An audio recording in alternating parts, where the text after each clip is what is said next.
Oh man, so usually when I first do this, I go through like a little spiel or whatever, and I don't know, I kind of want to just bypass that since I've been away for so long, but I don't know, it's been a while, so and a lot of stuff has happened. Recent thing that's right on the top of my brain is probably, yeah, it would probably be the passing of Jason David Frank. It was the Green Ranger from the Power Rangers. I'm not all that sure why it hit me a bit. If A was a complete surprise, it just completely out of the blue, and I guess B would be he was the one thing I actually liked about the Power Rangers. So and when this came out, when Power Rangers first came out, like that first generation that he was a part of, and I think he actually was still doing Power Ranger shows up until fairly recently. I want to say within like the last 5 or so years, because I remember watching a ton of Nickelodeon when my son was a bit younger, and seeing that whatever iteration of Power Rangers was out there now, like he was still on there, and I was like, "Whoa, wait, he's still, he's still doing this, huh?" And I thought it was really cool though. I was like, "Oh wow, he's still out here doing this. All right, that's pretty cool." And yeah, it's just he was the one thing that I actually kind of liked about it. I couldn't stand it, even though I was the target demographic for the Power Rangers. It came out in '93, it looks like, and like I was 12 years old in 1993, which was, oh my god, like 30 years ago.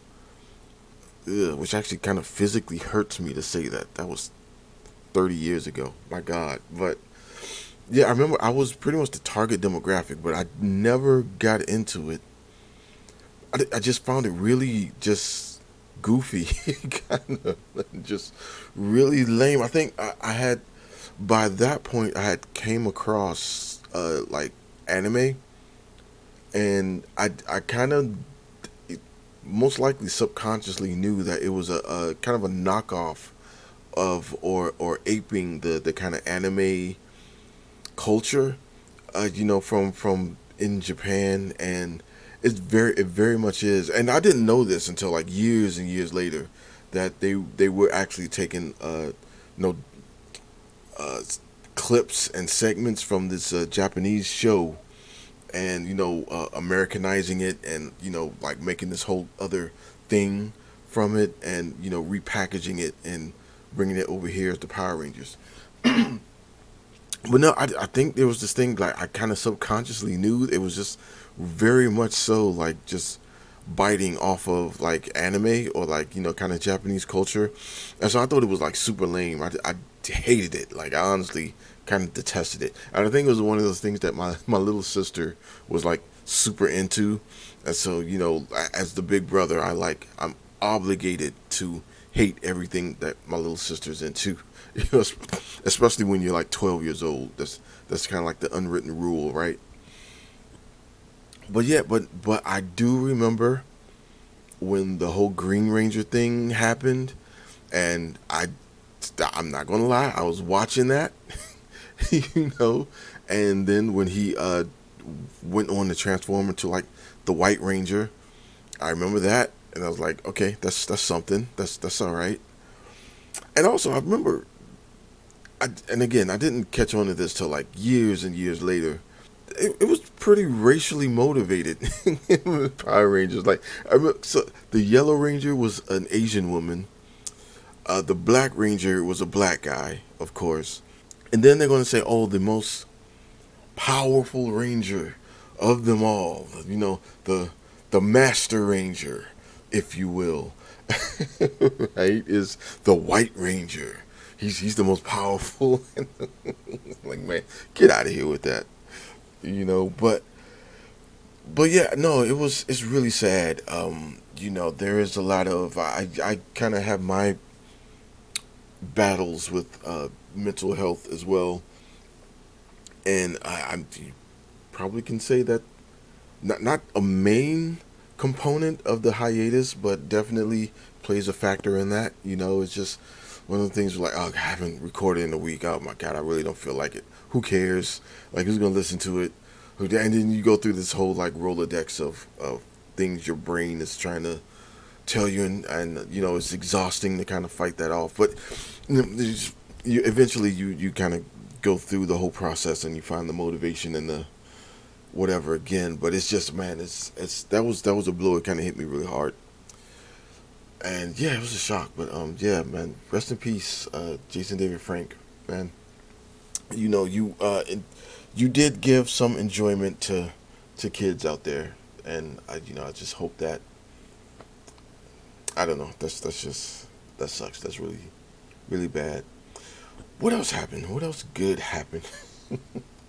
Yeah, I have about two or three things like that's terrible and just bad that happened, but that was that. But yeah, we just celebrated Thanksgiving, and happy belated Thanksgiving to everybody.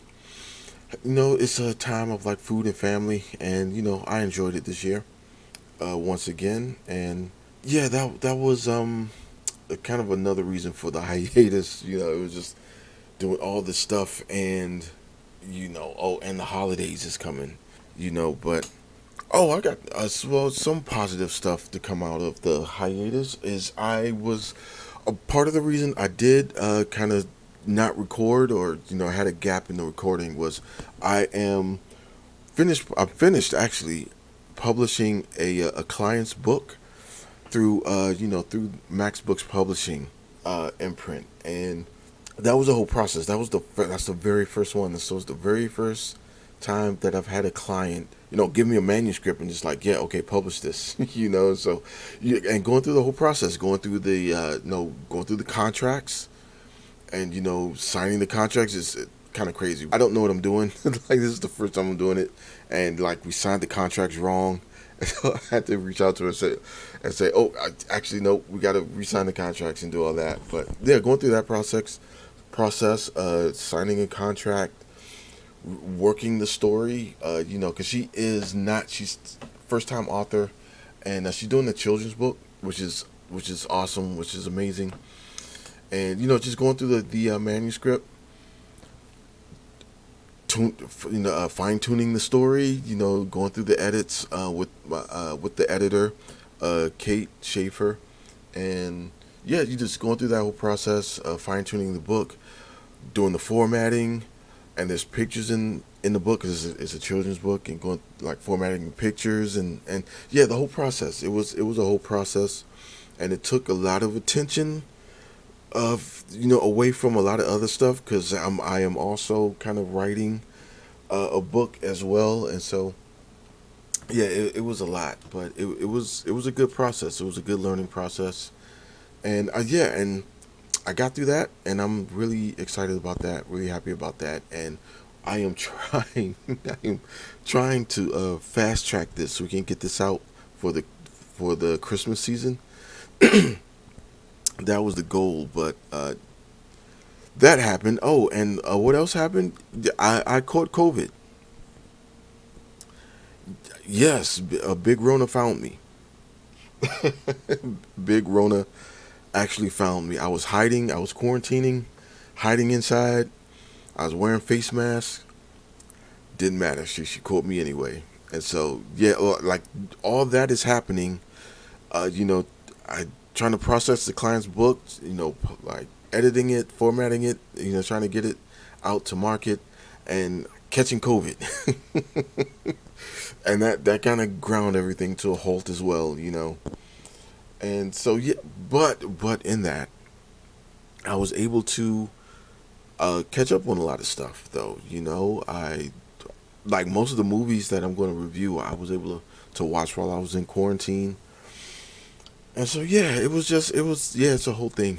It was a lot, and so, but that's over with, and now I am here, and I am ready to get this show going.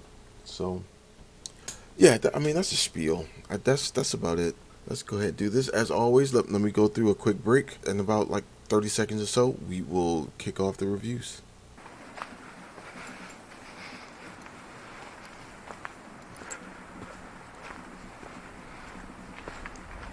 Travel with me to a dark and isolated farm located deep in the heart of St. Mary's County, Maryland, where the only African-American farmer and his family are being tormented by something stalking around their property. Can they survive? Can they protect the farm that is their very livelihood? And can they do it with their sanity intact? Are you in the mood for dark, isolated rural horror? Are books full of ghastly green goo and reanimated corpses your jam? Then check out Mulch, the eerie inaugural novella from Maniacal Books, available today on Amazon Kindle and mcsbooks.com.